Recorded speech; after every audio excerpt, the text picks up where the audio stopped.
Itinutulak ni Senator Idol Raffy Tulfo sa transport provider na angkas na si Baki na sa trabaho ang inirereklamong driver na ninakawan at tinangkang molestiyahin ang kanyang pasahero sa Pasig City noong November 12, 2023. Sa pagdinig ng Senate Committee on Justice and Human Rights noon araw ng November 20, ginisa ni Tulfo ang kinatawan ng angkas na si Castro, dahil imbes na sibakin ng angkas sa trabaho ay sinuspinde lamang nito ang raider na diumano ng halay at nagnakaw sa biktima. Ikinagalit din ni Tulfo na wala pang tulong na naibigay ang angkas para masampahan na ng kasong kriminal ang suspect. Bakit suspension lang? Dapat sibakin nyo, saad ni Tulfo. Matatandaan na dumulog kamakailan sa Raffy Tulfo in Action, si alias Carla, para isumbong ang tangkang panghahalay at pagnanakaw sa kanya ni Subiera. Kwento niya, natigilan lamang si Aurelio sa masamang pakay nito sa kanya nang may nakakita sa kanila na mag-asawang naglalakad. Kumaripas ng takbo si Aurelio at kasamang hinablot ang cellphone at wallet ni Carla. Dagdag pa ni Carla, imbes na tulungan siya sa pagsasampa ng formal na kaso laban kay Suberia, pinipilit pa siya ng ilang opisyal ng barangay at ilang di pa nakikilalang pulis sa PNP Substation 8 sa Pasig na makipag-areglo na lamang sa raider.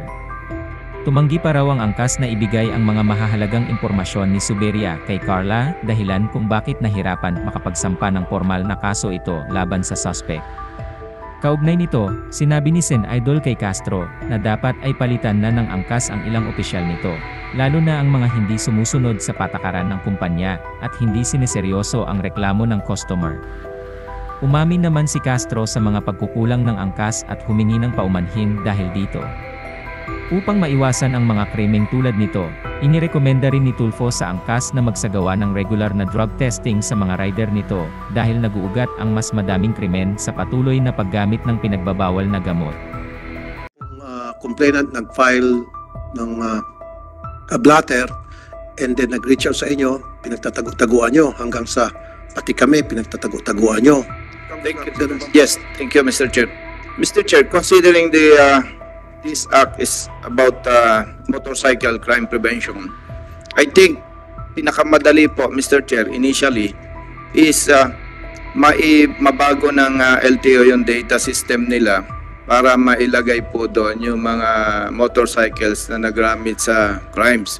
Kasi po, I am not saying na tama ako, Mr. Chair, pero on behalf of the riding community, parang hindi po nila tatanggapin na halimbawa, Mr. Chair, responsible person ako. Tapos pag in-scan ni police yung RFID, yung complete details, personal identity ko nandoon. Parang ang ina-anticipate po natin, Mr. Chair, hindi ito maging acceptable. But kung complainant nag-file ng blatter and then nag-reach out sa inyo, pinagtatago-taguan nyo hanggang sa pati kami pinagtatago-taguan nyo. Na nangyari po na... No, forget about my show. Forget about it. Pumunta sa akin yung complainant as a last resort. Dahil nga hindi nyo pinapansin. Tumaan siya sa proseso. And what is that proseso? Pumunta siya muna sa barangay, nagpa-blatter. Pumunta siya sa PNP, pa-blatter.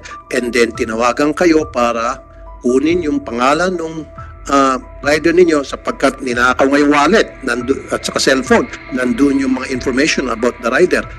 Kinukuha sa inyo, ayaw nyo. Pakinggan siya, ayaw nyo mag-cooperate. Pinaikot-ikot siya. And then bumalik siya sa PNP. PNP, pinuntahan niya para PNP na mag-request sa inyo na ibigay yung information so that kung sinong rider na so that she can file a case against that person in court.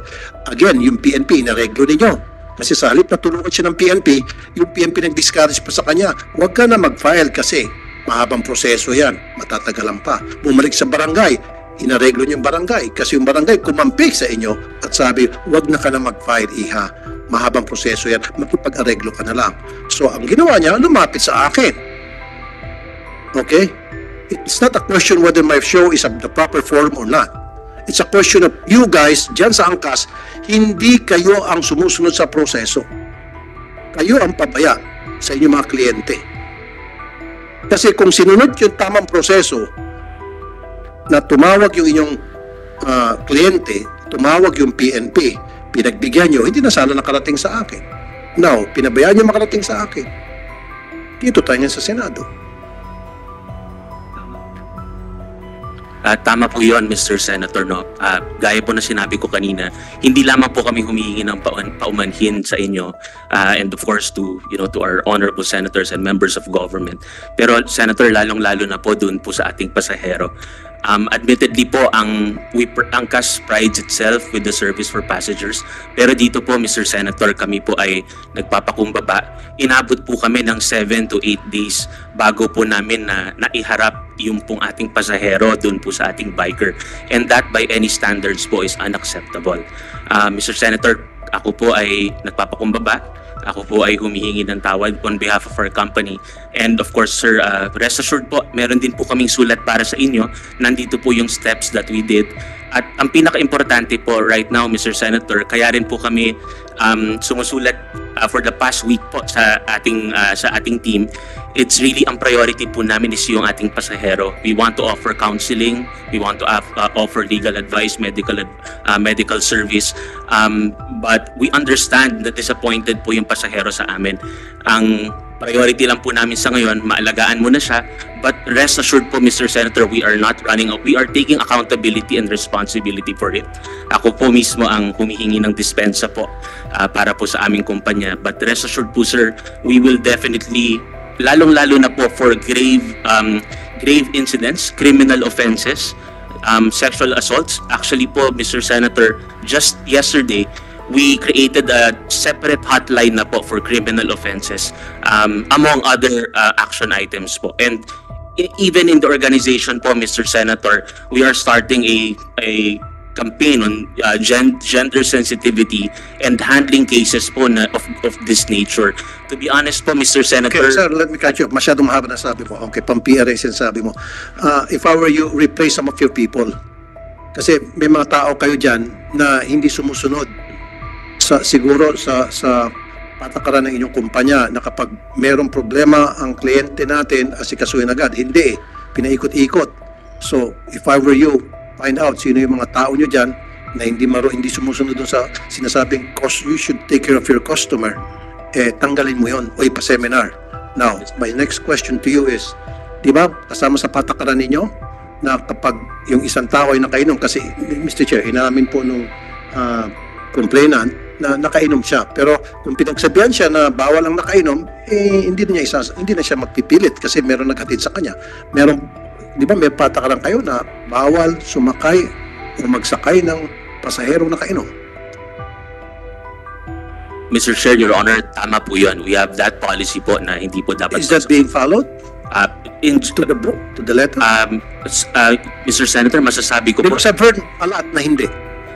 Mr. Senator, I would say na generally po talagang nasusunod po ito. Generally, yes. But dahil po dito sa insidenteng nangyari, nakikita po natin na meron pa rin pong iilan na nakakalusot po. Okay. And definitely, sir, we will deal with these. To your point also, sir, yung pong accountability sa tao namin, makakaasa po kayo on that front. How often do you conduct drug testing sa inyong mga riders?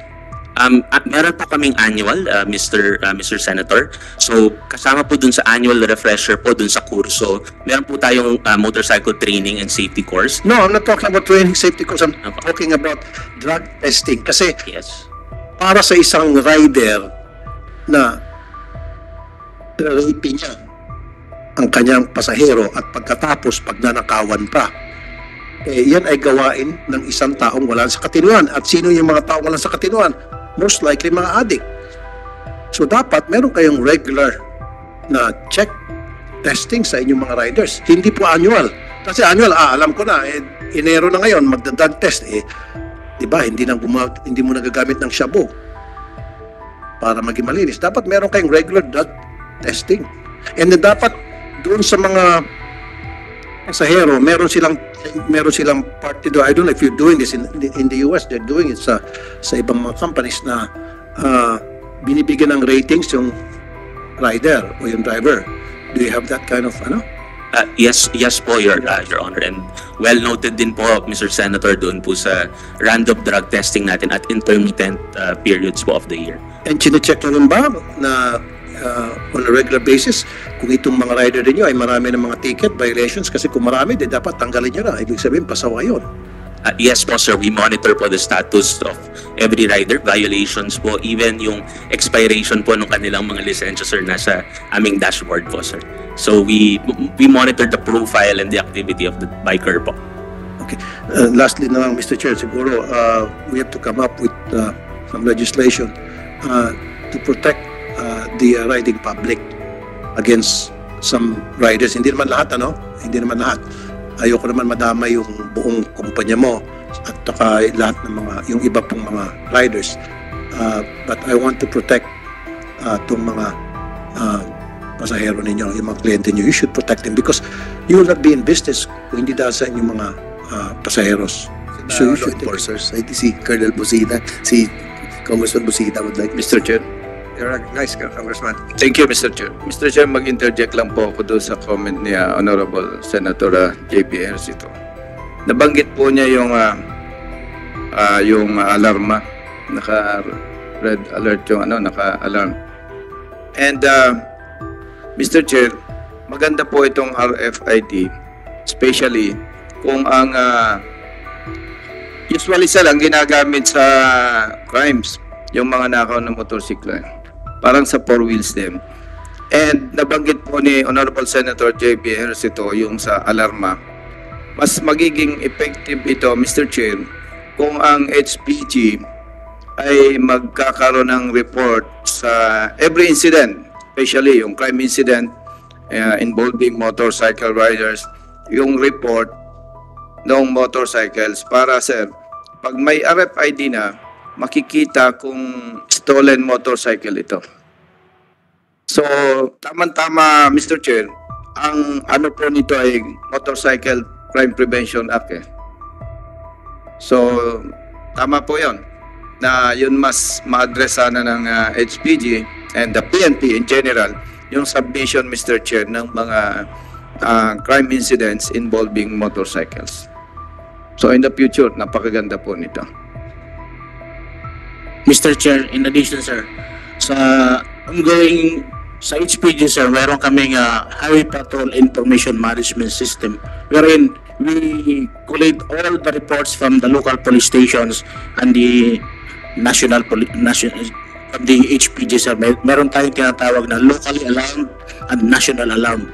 Ito yung dinidevelop namin, sir, to our HPG IMS, which is part of ng budget ngayon, sir, for 2024. Pag natapos yun, sir, i-collate na namin lahat yung aming motor vehicles, motorcycle na local alarm at yung national alarm, at magandang incorporate na rin, sir, ito sa bill, sir. Tama yan. That's the reason, PD, Colonel Segon, PD pa. Kaya kanina, hinihingi ng committee ito sa HPG yung number of crimes committed for 2023, number of motorcycles stolen for 2023, the number of suspected, the number of incidents wherein riders were suspects, and number 4,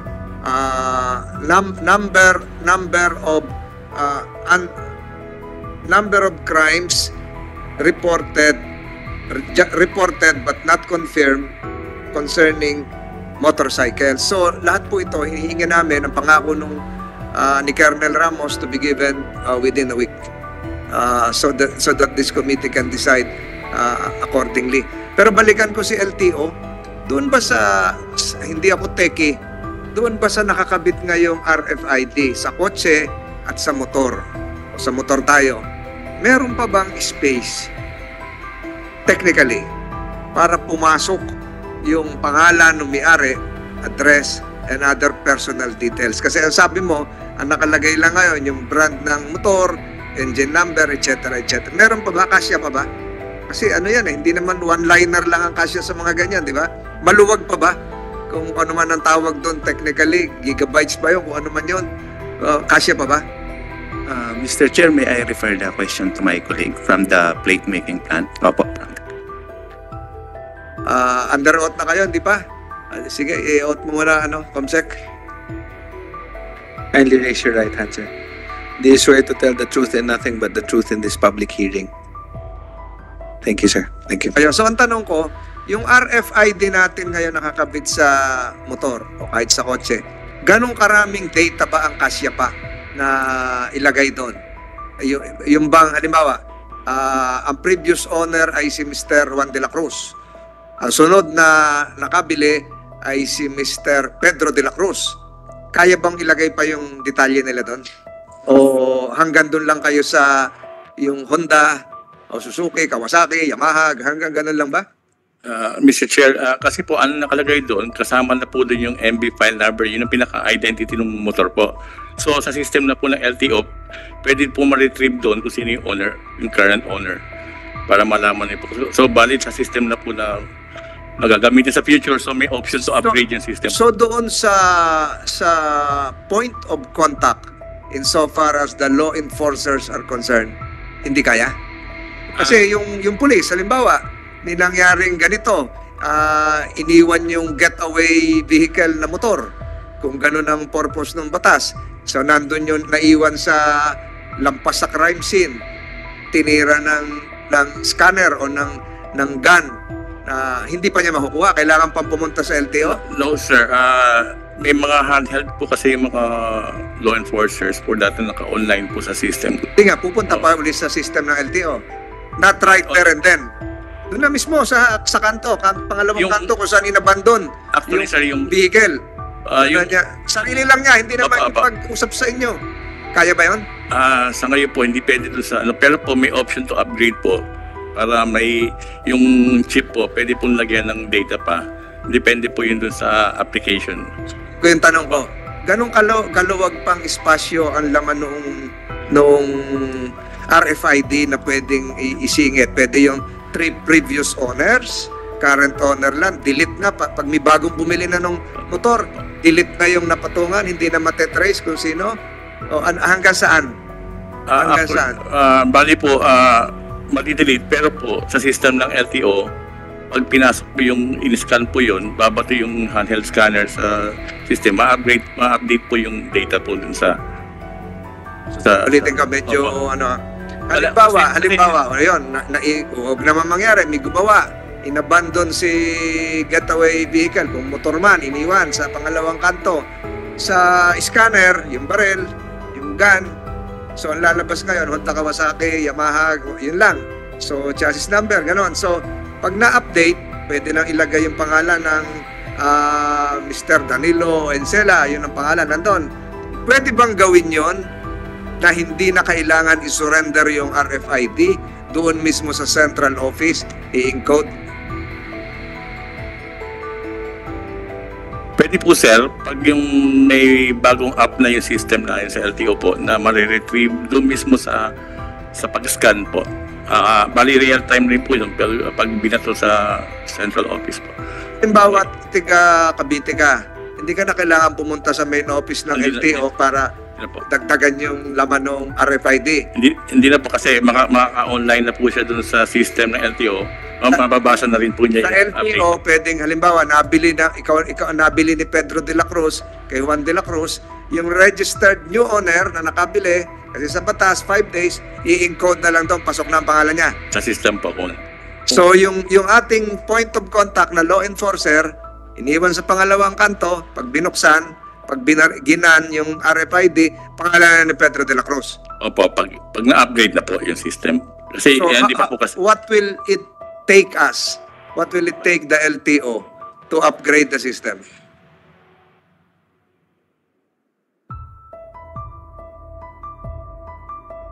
Kailangan ng budget, baka mahak pa yon. Iba naman ang lahat na na-involve, Pedro de la Cruz na.